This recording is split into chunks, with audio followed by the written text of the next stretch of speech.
This is the second year of this camp. So how is it like? What's the difference between this year from last year? Yeah, so this is our fourth one that we've fourth done one. over 2 years, so you're right about that. But just the growth that we've seen in the players here in the Philippines, and even with the players that travel here to the Philippines to play football, we just see a lot of growth from the time we did Camp Beezy Volume 1, and now this is our fourth one. We changed it, and we changed this name to Camp Beezy Elite and made it 75 players, so we wanted it to just be really more intimate and have players come here and not be focused on making it a tournament this time. We want it to just be all coaching, so people can come here and be a slow environment where they can ask any question they want, where they can learn, and where it's just an easy environment where they can learn and be able to really just go meet players from other countries also, and also to bring football here to the Philippines too. Okay, so you mentioned this. You limited this to only 75 people. Yes. So how did you filter them? Like based on their proficiency in playing American football, or Yeah, what did you do? we didn't go too much off of proficiency.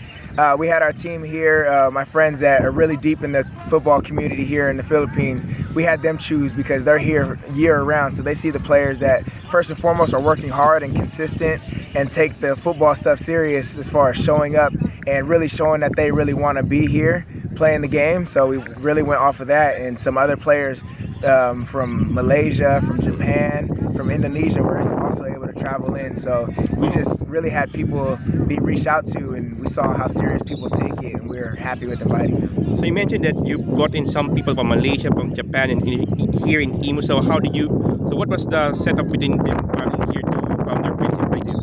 They're really just willing to take care of us. I know it's tough and it's expensive to travel, but they're willing to come here and travel to the Philippines for football, and that's one heart that we have, to make it a free camp so people can be able to afford to travel. And we know that this is a growing game, so we don't want to ever charge people to come learn for a game that I'm trying to grow. So the whole goal behind it was to just bring people here to come and learn, but also it's amazing having people travel in, and we just make sure that everybody knows that they're traveling in, they're going to get their money's worth coming to Camp Beezy. So I heard there's going to be another camp it's sometime in the mid-year, and I heard Cebu is a top candidate for the place. So looking forward to having another camp this time around, probably here, probably in Cebu or wherever. Yes, we've done our second camp. We did our Camp Beezy Volume 2 out in Cebu, so we had a really great time there. So all the people from Cebu really enjoyed it, and they're asking for it, but we honestly don't know where we're going to do our camp in June. We want to spread it out as much as possible, but obviously Manila is home for me, so doing it in this area makes it easy because we have all the resources. We have a field here that we can work at, but we're really open to going anywhere and bringing these camps worldwide and through every country in Asia eventually, and I just want to go on tour to be able to teach football. So that's the goal moving forward. So we still don't know exactly where our June camp will be.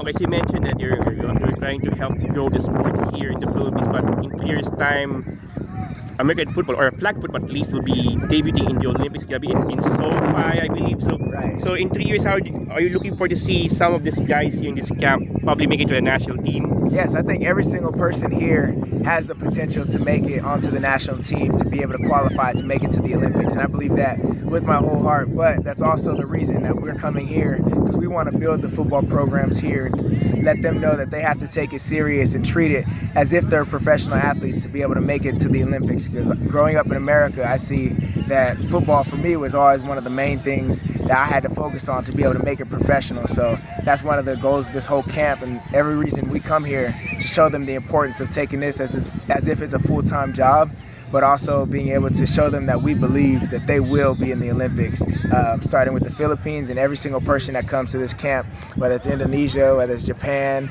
Malaysia, any of them, we believe that they will be in the Olympics eventually.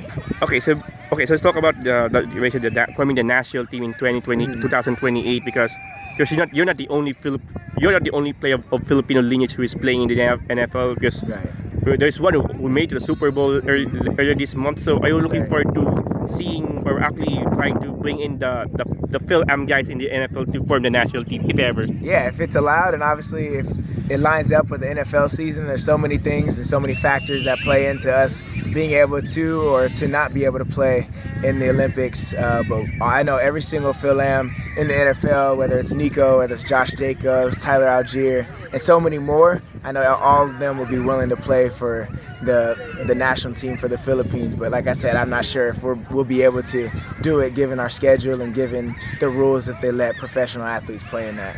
Although despite the fact that you missed the Super Bowl, but there's one guy from the Kansas City Chiefs who made it to the Super Bowl, is Phil Lamb. So I'm still happy that the Philippines is somewhat represented in the grandest stage of American football, in the Super Bowl, like even won twice. For sure, just being able to put a Filipino on a world stage like that, going to the Super Bowl, and on top of that, Nico Remigio being one of my really close friends and somebody I went to college with. I played against him in high school, so I've known him for a while, and we're really good friends in college and also now in the NFL. Just seeing his growth and seeing him be able to make it to the Super Bowl and still be able to represent the Philippines, and also be able to have him at Camp Beezy Volume 3 last year.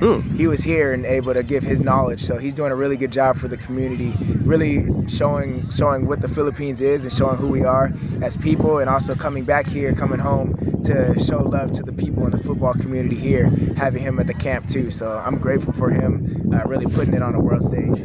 Any chance he's gonna be back for Volume 5? I would expect it to. We talked about it already, and we're planning on doing something together to where it may not just be my camp. It could be a partnership with me and Nico, just being able to build this community, regardless of what it is and whose camp it is. We're both willing to go to each other's stuff to help build the game and build each other's name up, and really more than anything, build up the community here in the Philippines. I think we're good. Thank you very much. Congratulations.